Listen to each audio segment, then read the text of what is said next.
Alright guys, we're back working on this again. I finally got me, I went out to Home Depot and I got me some sandpaper. And that was the finest grit that they had. So I was a bit disappointed in that. So I'm not going to be able to get this thing to the point where I wanted without finding another source for my sandpaper. I did try, I got, let me see here, let me step over here so I can see it. I did from here down to here to see how it was looking. So that's what it looks like when I sanded with the 220, and this is before. This is with just the, I think it was 150. So when I back it up, maybe you can see. It definitely looks better. I do want to take it up to a higher grit because I can still see a lot of the, I don't know if you'll be able to see them. If that camera would focus. I can still see a lot of the scratch marks from it. I was really hoping to get, not really a polished finish, but I don't know. Maybe a little bit finer. Maybe like a, I do think I need to go try and find something that for like, that'll be like the equivalent of a 300 or maybe a little bit more. But I'm just doing the exact same process as I was doing before. Clamping it down on my vise. Okay, so now I gotta turn so you guys can actually see what I'm talking about. If it's a really thick piece of sandpaper, something like this, when I put it on this corner, it's not really gonna want to get into these edges, these little nooks in here. But when it's nice and thin like this, it will have a much better, at least a much better chance of getting in there. So all I'm doing is I just put it on and just, I don't want to have too strong of a grip on it because since it's so thin this way, it's just going to rip like this. And I'm just going real light back and forth. I did notice that it's the friction also, you know, obviously is going to work against you with this. So if you have it wrapped like this and you're going back and forth, it has a better chance of snapping than if you have it like this.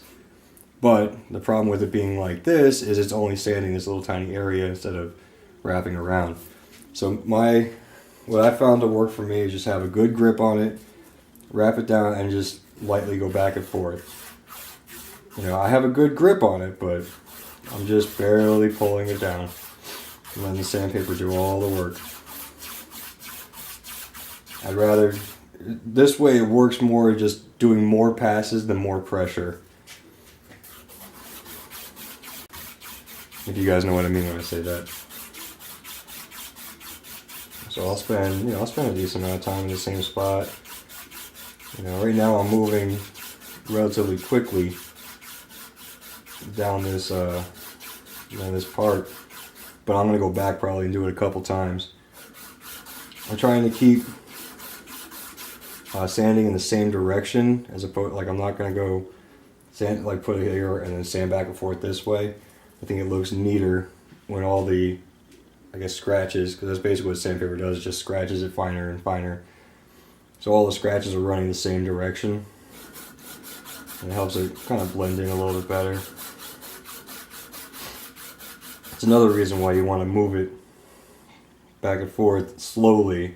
That way you don't have scratches that are running at an angle or something like that. I'm just continuing along.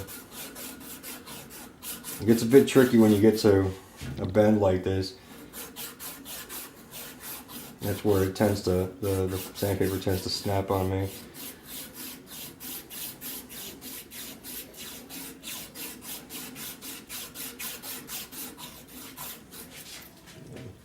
When I come to an edge like this, I try and use the edge of the sheet of sandpaper to get in there. That way I get right down to the line and just getting kind of close. That way I don't have a big gap of, like, you know, it's sanded down to here and then there's a gap where it's not really sanded and then I sand on this face. So I try and get right in there and take a little bit of extra time on those areas.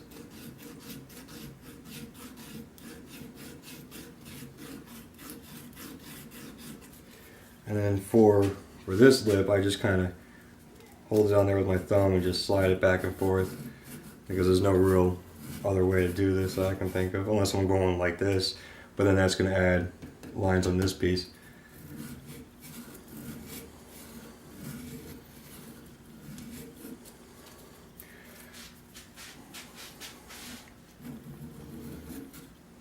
But since I'm holding the sandpaper like this, I can put a little bit more pressure than I would when I'm going like this.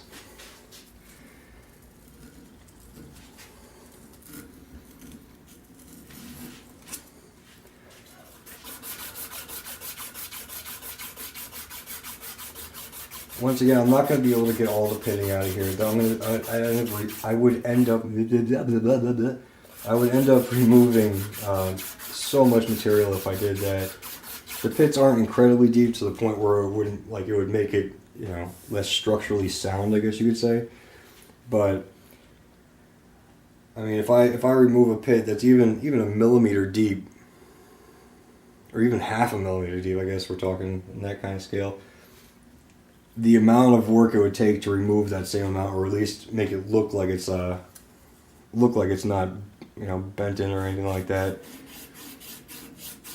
I'm not trying to shy out of work when it comes to this, but I just don't think it's worth it. I think it's okay to leave some of this stuff to just be a reminder of where it was before.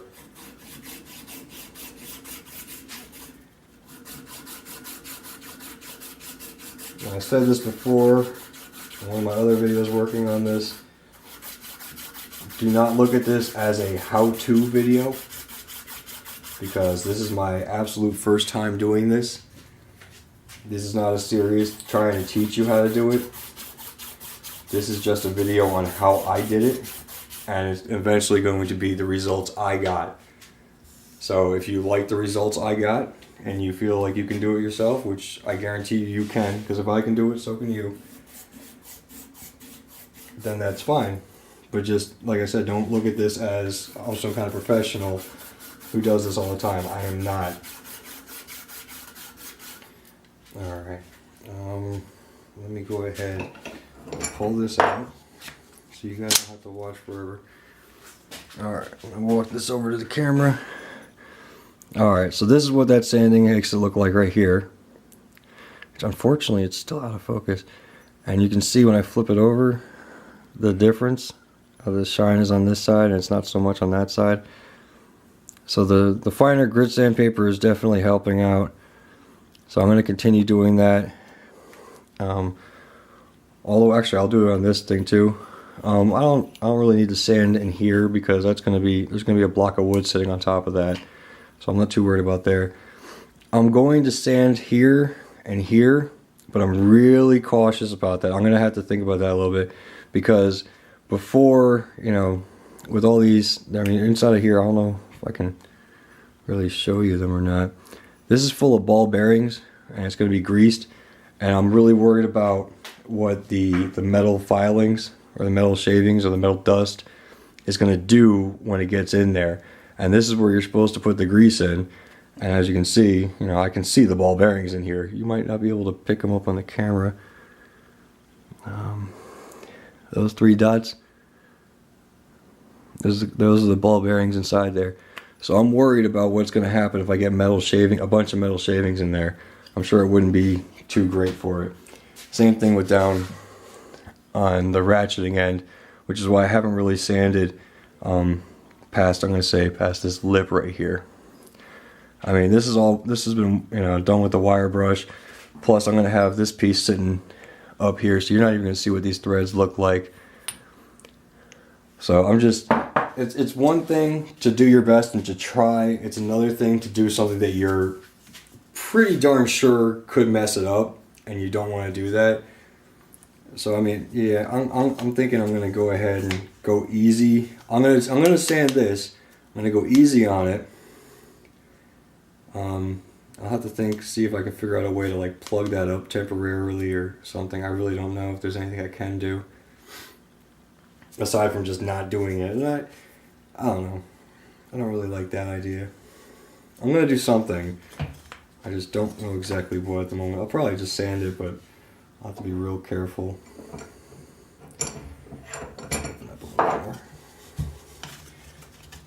Oh, come on.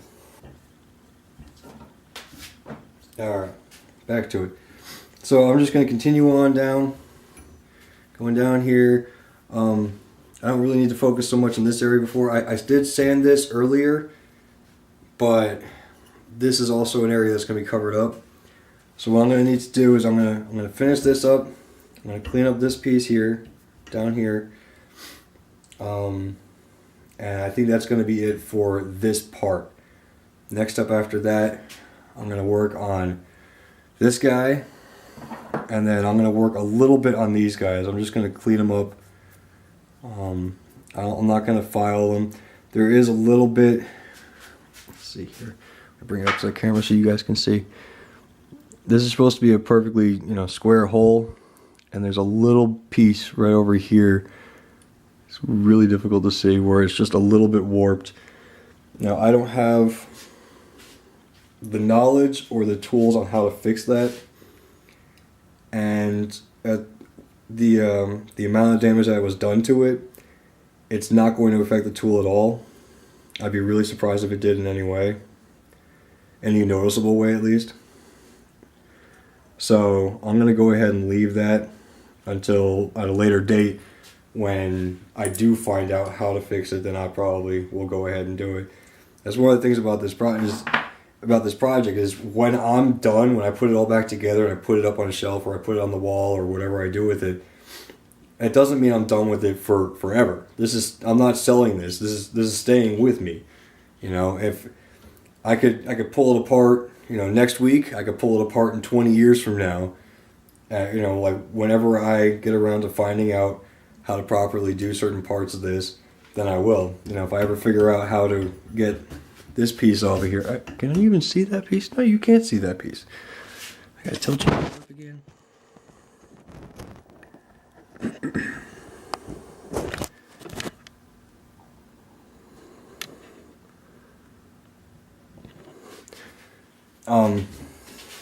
If I ever figure out how to get this piece off, which is going to be difficult because the way it was put on is there, it was round like this, and this part goes straight up to here, and then they just kind of pinched it, so now it's got like this cross pattern in there, and the metal has swollen out because of that pinching force, which is holding this piece on. There's a washer here as well, but the thing is, in order for me to get it so I can pull this off, I'm going to have to cut back this pinch. Cut it back rather drastically. And then I won't know how to put it back on without maybe heating it up and using maybe peening it down or something like that. But once again, with my level of knowledge on what to do here, I'm thinking I would do more harm than good if I was to try it right now or today or in a couple of days. So that'll be something that in the future I'll learn how to do it properly, and then I'll go ahead and attempt it on here. I mean, it's one thing to go ahead and try and learn something. It's another thing to go out of your way to destroy something just to learn a way how you shouldn't have done it. I imagine that would be how it's done, but I have no idea. So I'm going to have to go ahead and learn about that. But for right now, I think when I sand it, I sand up this guy, I sand up these guys, I think that'll be enough for me to go ahead and put it on the wall. Oh, and put the handles back on. I think that'll be enough for me to go ahead and put it on the wall and call it done for now. Like I said, later on I'll figure out. Later on, at some point in time, I might come back to it, try it again, or I might end up getting another one and doing the same thing, just going a couple steps farther. Maybe I'll make a new handle for it. Maybe I'll take this piece off. Maybe I'll take this all apart. It's just as I'm going. My level of experience says I need to stop at this point, or otherwise I'm gonna, hurt it. So that's what I'm gonna do. It's one thing. It's one thing to be unafraid to try something new. It's another thing to know your limits. That's what I'm trying to get across here. I'm just not wording it in a decent way. I know where my limits are.